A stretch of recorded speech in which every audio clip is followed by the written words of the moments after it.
Like me, are you tired of having to repeat yourself to your children? Do you hate that you have to raise your voice to get their attention? Then stop repeating yourself.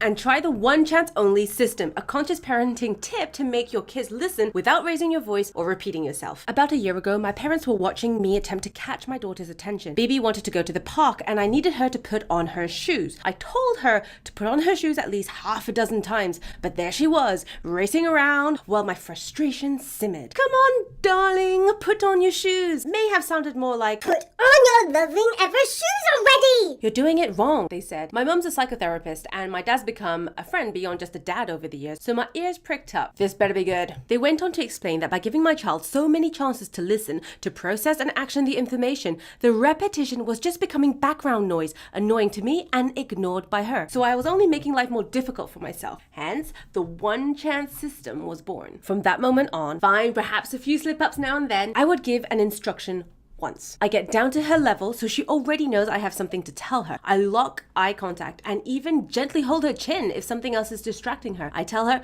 I am only going to say this one time, so focus. I made sure she was ready to listen, and then I would tell her just once what she needed to do. Put on her shoes so that we could go to the park, play her turn in the game, tidy her toys before story time, or whatever it was. If my child didn't do what she was asked to do, the park trip couldn't happen. The game ended. The reward was lost. One chance, one time, no repeating myself endlessly, no making myself crazy, teaching my daughter about the importance of listening and following through. Plus, it's in line with one of my favorite mantras, one life, baby, one chance, seize it. The trick here is to work with what you have. A small child can't focus for more than around a minute, so you need to keep your instructions simple and precise. If you try to give your 4-year-old a complete list for organizing his room, you will be disappointed. If your instruction is all the Legos in this box, you'll have a much higher success rate. Let's just stop setting ourselves up for frustration by expecting our kids to stay focused for extended periods of time. But we can work on slowly building that focus muscle, aim for 30, 60 seconds at first, and consider anything beyond that a bonus. So no more how to get my child to behave when they have a short attention span,